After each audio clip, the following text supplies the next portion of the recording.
আমাদের third card respiratory ফিজিওলজির second আইটেমের পড়াগুলো পড়তেছে এখন। এটা হলো composition of atmospheric and alveolar inspired and expired air, then respiratory unit or respiratory membrane, diffusion of gases through the respiratory membrane, precursors of pulmonary circulation and ventilation perfusion ratio. Okay, পড়া শুরু করে দেন। Firstly আসতেছে pulmonary circulation peculiarities. Okay, এটার মধ্যে কী কী আছে পিকুলারিটিগুলো বলি। Pulmonary সার্কুলেশনের মধ্যে সব কিছু কম। এখানের মধ্যে আমি লিখে রাখছি সিরিয়ালগুলো, অ্যান্ড এখানে সিরিয়ালগুলো মার্ক করে রাখছি। ফার্স্টলি পালমোনারি সার্কুলেশনের মোস্ট ইম্পর্টেন্ট যেটা পিকুলারিটি বা এক্সেপশন, ওটা হলো পালমোনারি আর্টারিগুলো ডিঅক্সিজেনেটেড ব্লাড ক্যারি করে আর পালমোনারি ভেনগুলো অক্সিজেনেটেড ব্লাড ক্যারি করে। এটা ফার্স্ট জিনিস। তারপর হলো কি পালমোনারি আর্টারির ব্রাঞ্চেসগুলো শর্ট, দেন ওয়ালগুলো thin, then little muscle in the wall. আচ্ছা, আমি ইজিভাবে বলি। প্রথমে আমি যে সিকোয়েন্সটা লিখবো সেটা হলো প্রথমে সিকোয়েন্স অনুযায়ী 1 2, এরপরে হলো 3 4 5 হলে তিনটাই কমবে, 6 7 8 তিনটাই বাড়বে, আর বাকি সব কিছুই কমবে। ঠিক আছে, প্রথমে বলবো আর্টারিগুলো ডিঅক্সিজেনেটেড ব্লাড ক্যারি করে, আর হলো ভেনগুলো অক্সিজেনেটেড ব্লাড ক্যারি করে। দেন আসতেছে কম, কী কী কমতেছে, যেহেতু আর্টারিগুলো ডিঅক্সিজেনেটেড ব্লাড ক্যারি করে লাঙে নিয়ে যাবে, তাহলে ওর থেকে বেশি ব্রাঞ্চ হইতে হচ্ছে না। যেটা সিস্টেমিক সার্কুলেশন, ওইটার মধ্যে ব্রাঞ্চ বেশি লাগতেছে, কারণ এটা বডির প্রত্যেকটা পার্টে নিয়ে যাবে, প্রত্যেকটা অর্গানে নিয়ে যাবে। কিন্তু এটা জাস্ট লাঙের মধ্যে নিয়ে যাবে, তাহলে এটা ব্রাঞ্চ কী হবে, শর্ট হবে।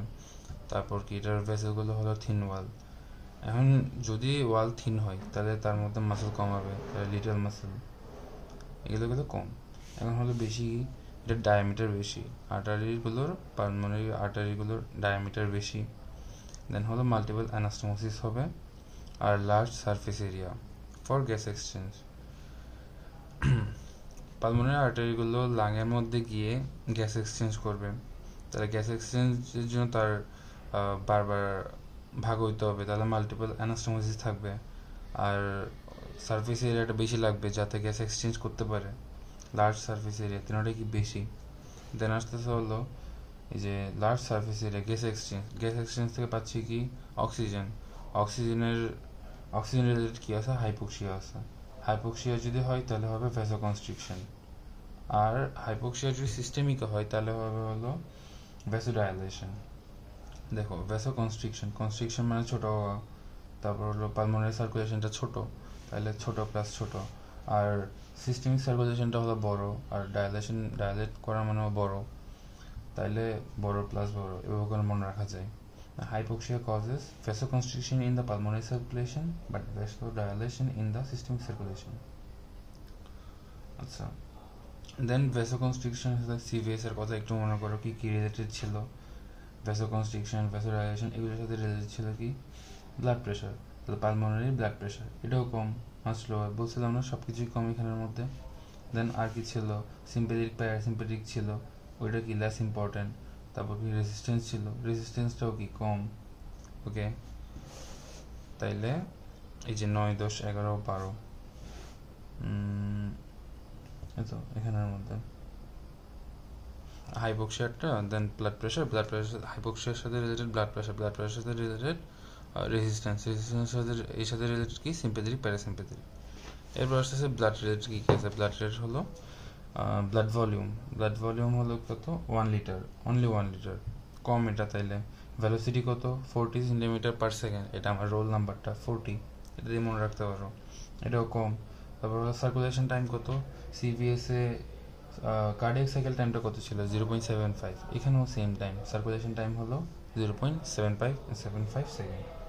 ওকে, এটা হলো রেস্টের সময়, আর এক্সারসাইজের সময় 0.3।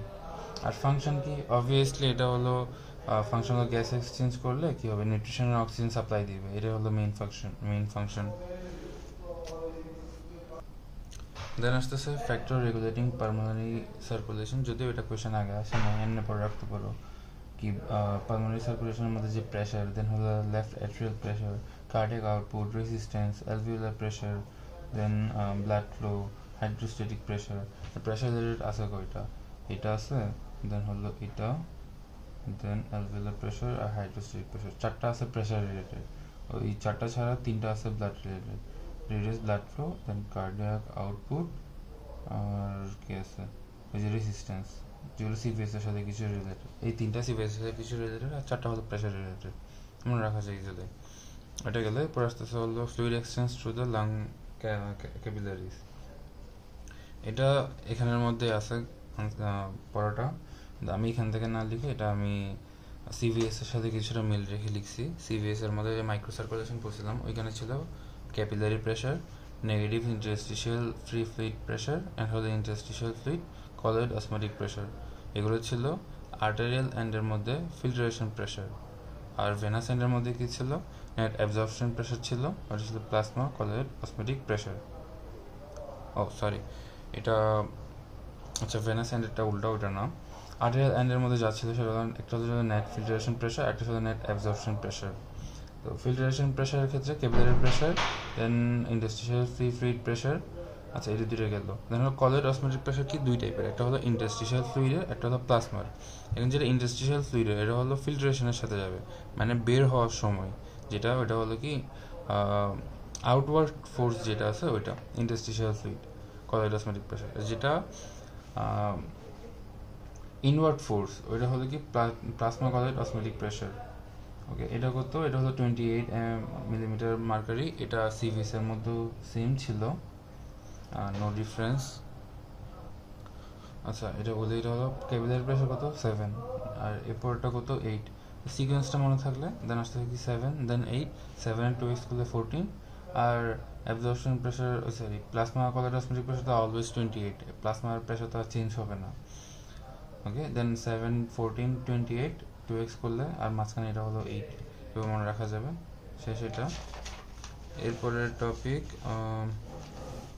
ফিজিওলজিক্যাল শান্ট, এটা আসলে আইটেম 1-এর পড়া, এটা এখানে লাগবে না। আসলে ভেন্টিলেশন পারফিউশন রেশিও, এটা লাগবে। The ratio of alveolar ventilation to alveolar blood flow is called ventilation perfusion ratio. মানে একটা হলো alveolar ventilation আর একটা হলো blood flow। মানে ব্লাড গ্যাস যে এক্সচেঞ্জ হচ্ছে, এক্সচেঞ্জের সময় একটা হলো ওই যে অ্যালভিওলার ভেন্টিলেশন বলতে কি বোঝায়? অ্যালভিওলার ভেন্টিলেশন বলতে অ্যালভিওলাসের মধ্যে যে গ্যাস এক্সচেঞ্জ হচ্ছে অ্যালভিওলাস আর বাইরের, ওইটা বোঝাচ্ছে। অ্যান্ড হলো এখানে অ্যালভিওলার ব্লাড ফ্লো বলতে অ্যালভিওলাস আর ব্লাডের মধ্যে যে এক্সচেঞ্জ হচ্ছে এটা বোঝাচ্ছে। ঠিক আছে, তাহলে এটা হলো এক্সপ্রেস করে কীভাবে করে? Alveolar ventilation divide by alveolar blood flow. তো অ্যালভিওলার ভেন্টিলেশনটা হলো 4.2 লিটার পার মিনিট, আর ব্লাড ফ্লোটা হলো 5.5 লিটার পার মিনিট, আর টাইমটা আর এই রেশিওটা হলো 0.8। 0.8 আর কি ছিল আমাদের কার্ডিয়াক সাইকেল টাইম, ওইখান থেকে আমরা বলছিলাম 0.8 সেকেন্ড ধরে আমরা ক্যালকুলেশন করতাম, ওইটার সাথে রিলেট করে মনে রাখা যাবে এটা। ওকে, ভেন্টিলেশনটা কোথায় হবে? একটা লাংয়ের অ্যাপেক্স, এটা যদি লাং হয় লাংয়ের অ্যাপেক্সের দিকে ভেন্টিলেশনটা বেশি হবে, আর বেসের দিকে পারফিউশনটা বেশি হবে। কেন? কারণ হলো লাংয়ের অ্যাপেক্স উপর দিক থেকে যে গ্যাস এক্সচেঞ্জ হচ্ছে বাইরের সাথে, ওইটা অ্যাপেক্সের দিকে বেশি, আর বেসের দিকেই তো ক্যাপিলারিগুলো থাকবে, পালমোনারি ক্যাপিলারি, তাই বেসের দিকে ব্লাড ফ্লোটা থাকবে। তাহলে পারফিউশন কোথায়? বেসের দিকে বেশি হবে, এই যে বেসের দিকে ভেসেলস। আর এটা রিপ্রেজেন্ট করে কি? ভেন্টিলেশনটা রিপ্রেজেন্ট করে ফিজিওলজিক্যাল ডেড স্পেস, আর এই ক্ষেত্রে হবে রেশিওটা একের চেয়ে বেশি। আর পারফিউশনটা রিপ্রেজেন্ট করে ফিজিওলজিক্যাল শান্ট, যেটা রেশিও হবে একের চেয়ে কম। আচ্ছা গেল অ্যালভিওলার ভেন্টিলেশন, যেটা এটা খালি অ্যালভিওলাসের মধ্যে হয়, মানে অ্যালভিওলাসের এক্সচেঞ্জটা, গ্যাসের এক্সচেঞ্জটা। আর হলো পালমোনারি ভেন্টিলেশন, যেটা এটা হোল লাংয়ের মধ্যে হবে। ওকে, এটা গেল। এখন এক্সপ্লেনেশন আছে কিছু, এটা খুবই ইজি জিনিস। দেখো এখানের মধ্যে বলছে কি, যদি এটা নর্মাল থাকে, রেশিওটা নর্মাল থাকে তাহলে নর্মাল আসবে। যদি উপরটা 0 হয় তাহলে রেজাল্ট 0 আসবে, অবভিয়াসলি এটাই। নিচেটা 0 হলে রেজাল্ট ইনফিনিটি আসবে। আর 0 বা ইনফিনিটি যদি আসে তাহলে কোনো গ্যাস এক্সচেঞ্জ হবে না। এটাই তো নর্মাল জিনিস, এটাই খালি লিখছে এখানের মধ্যে। আর ইম্পর্টেন্সটা কি, এই যে যেটা বলছিলাম, এটা যদি একের চেয়ে বেশি হয় তাহলে রিপ্রেজেন্ট করবে ফিজিওলজিক্যাল ডেড স্পেস, আর যদি একের চেয়ে কম হয় তাহলে রিপ্রেজেন্ট করবে ফিজিওলজিক্যাল শান্ট। ওকে, দেন আসতেছে হ্যাঁ, এরপর টপিক হলো রেসপিরেটরি মেমব্রেন। রেসপিরেটরি মেমব্রেনটা কি? Gas exchange between the alveolar air and the pulmonary blood. যেখানে যা ছিল ভেন্টিলেশন পারফিউশনের মধ্যে, ভেন্টিলেশন একটা, পারফিউশন একটা, মানে এটা হলো air related, alveolar air related, এটা হলো ব্লাড রিলেটেড। সেম এখানে এরকম অ্যালভিওলার এয়ার আর হলো pulmonary blood occurs through the membrane of all terminal portions of the lung, collectively called respiratory membrane or pulmonary membrane. Gas exchange কার কার মধ্যে? একটা হলো অ্যালভিওলার এয়ার আর একটা হলো পালমোনারি ব্লাড। একটা অ্যালভিওলার এয়ার আর একটা হলো পালমোনারি ব্লাড, এই দুইটার মাঝে যে এক্সচেঞ্জ হচ্ছে, এক্সচেঞ্জে কোথায় হবে? এক্সচেঞ্জটা হলো ওই যে লাংয়ের টার্মিনাল পোর্শন যেগুলো আছে, ওই যে লাংয়ের বেসের দিকে বলছিলাম না ভেসেলসগুলো আছে, ক্যাপিলারিগুলো আছে, তার বেসের দিকে বা টার্মিনাল পোর্শনের মধ্যে যে মেমব্রেনগুলো আছে, এই মেমব্রেনের মধ্যে যে গ্যাস এক্সচেঞ্জ হচ্ছে, এই সবগুলো মেমব্রেনকে কালেকটিভলি বলা হয় respiratory membrane or pulmonary membrane. এটা টোটাল সারফেস এরিয়া হলো 70 মিটার স্কোয়ার। তারপর লেয়ার কী কী আছে? লেয়ারগুলো এখান থেকে না পড়ে ডিরেক্ট ফিগার থেকে পড়বো। দেখো, আচ্ছা এটা একটু বুঝাই। এখানে লেয়ারগুলো হলো, তাহলে আমি দুই টাইপের লেয়ার পাবো, একটা হলো লাংয়ের লেয়ার পাবো, একটা ব্লাডের লেয়ার পাবো। লাংয়ের লেয়ার হলো 3টা, ব্লাডের লেয়ার হলো 2টা, আর মাঝখানে থাকবে একটা স্পেস। লাংয়ের লেয়ার কী কী আছে? লাংয়ের প্রথম লেয়ার হলো ফ্লুইড অ্যান্ড সারফেক্টেন্ট লেয়ার। এরপরের লেয়ার কি? Alveolar epithelium. এখন একটা যদি এপিথেলিয়াম থাকে, অবভিয়াসলি ওটা একটা বেসমেন্ট মেমব্রেন থাকতে হবে। এরপরের লেয়ার কি থাকবে? Epithelial basement membrane. Okay, then আমি এখন উপরে 3টা চলে আসছে, মানে প্রথম 3টা, এই সাইড থেকে লাঙে 3টা চলে আসছে। এখন ব্লাডের দিক থেকে যাই, ব্লাডের দিকে কি আছে? Capillary endothelium. এর এখন যদি ক্যাপিলারি এন্ডোথেলিয়াম আছে, এর নিচে একটা কি লাগবে? বেসমেন্ট মেমব্রেন লাগবে। এপিথেলিয়াম বা এন্ডোথেলিয়াম যেটাই হোক, ওটার নিচে একটা কি বেসমেন্ট মেমব্রেন লাগবে। তো এর নিচে বেসমেন্ট মেমব্রেনটা কি? Capillary basement membrane. ঠিক আছে, ব্লাডের 2টা লেয়ার আর লাঙে 3টা লেয়ার। তো মাঝখানে কি আছে? মাঝখানে একটা স্পেস আছে, interstitial space between the alveolar epithelium and the capillary membrane. ঠিক আছে, ইন্টারস্টিশিয়াল স্পেস।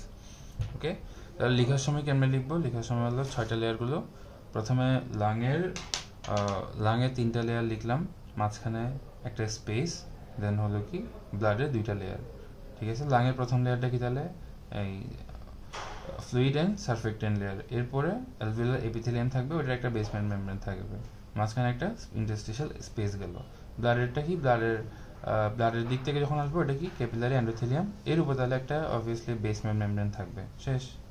তাহলে এখানে আমরা 2টা বেসমেন্ট মেমব্রেন পাচ্ছি, আর ওদিকে ক্যাপিলারি এন্ডোথেলিয়াম, অ্যালভিওলার এপিথেলিয়াম, আর ওদিকে হলো কি শুরুতে আছে ওই লাংয়ের ক্ষেত্রে একটা এক্সট্রা আছে, ওটা হলো ফ্লুইড অ্যান্ড সারফেক্টেন্ট লেয়ার, আর মাঝখানে ইন্টারস্টিশিয়াল স্পেস আছে। এটা গেল। এখন আসতেছে ফ্যাক্টরস কী কী আছে। Factors that influence gases transport across the respiratory membrane. 4টা ফ্যাক্টর আছে। একটা হলো thickness of the membrane, surface area of the membrane, diffusion coefficient, আর হলো পার্শিয়াল প্রেশার ডিফারেন্স।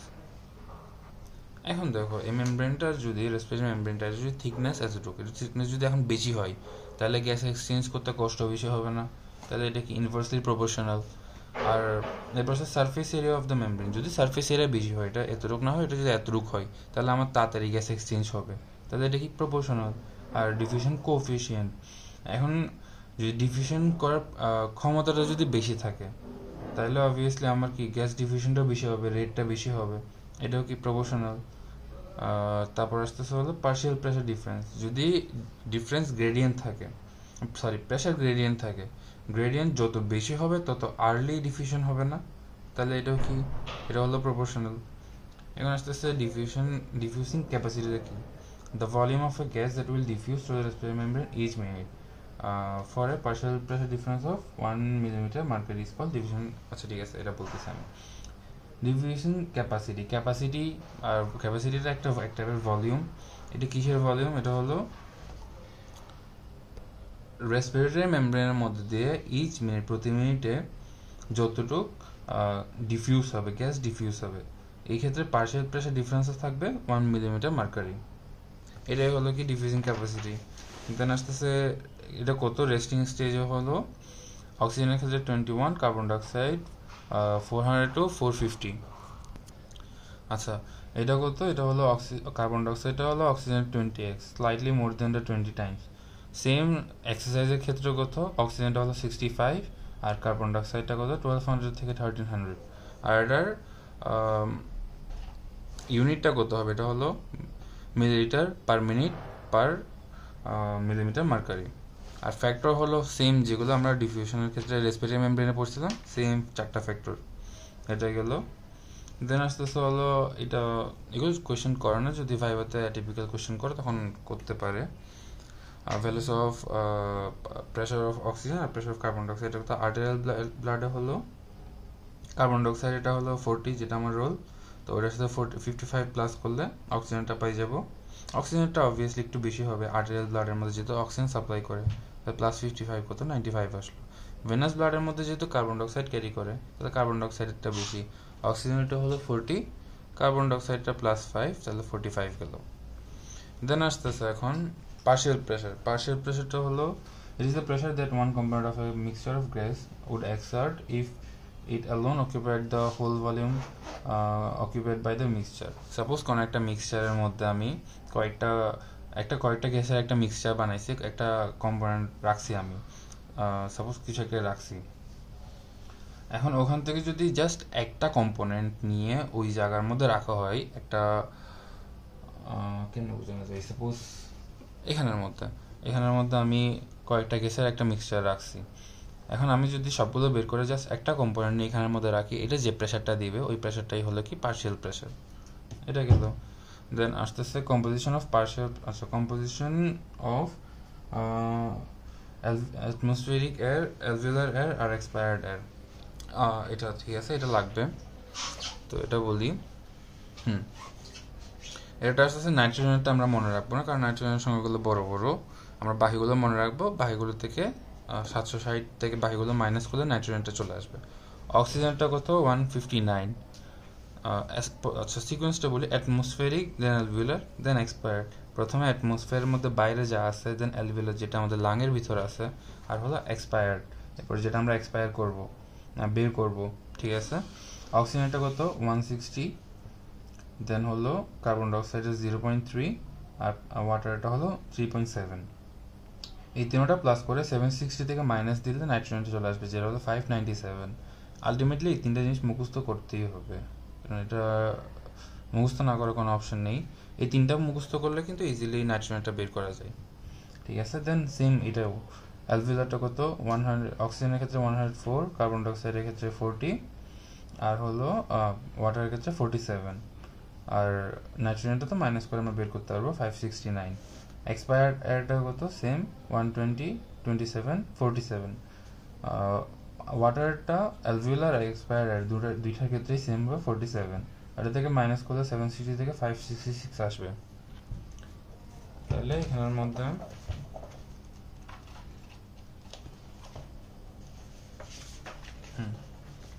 এখানে যে টপিক ছিল composition of atmospheric, alveolar, inspired air, expired air, এটা শেষ হয়েছে। তারপর হলো respiratory unit and respiratory membrane. Respiratory membrane শেষ হয়েছে, রেসপিরেটরি ইউনিটটা একটু বাকি। Diffusion of gas through the respiratory membrane, এটাও শেষ। ফ্যাক্টরগুলো শেষ। পিকুলারিটিস অফ পালমোনারি সার্কুলেশন, এটাও শেষ হয়েছে। ভেন্টিলেশন পারফিউশন রেশিও, এটাও শেষ হয়েছে। তাহলে লাস্ট টপিক বাকি আছে রেসপিরেটরি ইউনিট। শুরুর দিকে যে ইন্ট্রোডাকশন পার্টটা আছে, এটা আইটেম 1 আর 2 দুইটা মিলে। এখান থেকে বলি রেসপিরেটরি ইউনিটটা কি। ফার্স্টলি আসতেছে হলো রেসপিরেটরি ট্র্যাক্টের ডিভিশন, অ্যানাটমিক্যাল ডিভিশন আর ফিজিওলজিক্যাল ডিভিশন বা ফাংশনাল ডিভিশন। অ্যানাটমিক্যালটা হলো স্ট্রাকচারাল ডিভিশন। এটা কি, আপার পার্ট হলো নোজ থেকে ল্যারিংস পর্যন্ত, আর লোয়ার পার্ট হলো ট্রাকিয়া থেকে অ্যালভিওলাই পর্যন্ত। আর ফিজিওলজিক্যাল ফাংশনালটা হলো যেটা আমরা অ্যানাটমিতে পড়ে আসছি, একটা কন্ডাক্টিং জোন, একটা রেসপিরেটরি জোন। কন্ডাক্টিং জোন থেকে ট্রাকিয়া থেকে টার্মিনাল ব্রঙ্কিয়াল পর্যন্ত, আর রেসপিরেটরি জোন হবে রেসপিরেটরি ব্রঙ্কিউল থেকে অ্যালভিওলাস পর্যন্ত বা অ্যালভিওলাস স্যাক পর্যন্ত। ওকে, এখানের মধ্যে লাং ইউনিট বা রেসপিরেটরি ইউনিটটা আসতেছে কি কি আছে, respiratory bronchiole, alveolar duct, atria, alveolus sac and alveoli. এই 5টা জিনিস নিয়ে লাং ইউনিট অথবা রেসপিরেটরি ইউনিট অথবা পালমোনারি লবিউল হয়। এটা কি, এটা functional unit of lung where gas exchange takes place. এটাই শেষ। তাহলে আমাদের আইটেম 2 এর পড়া শেষ, বা এগুলো এখানে আইটেম 1 এর পড়া।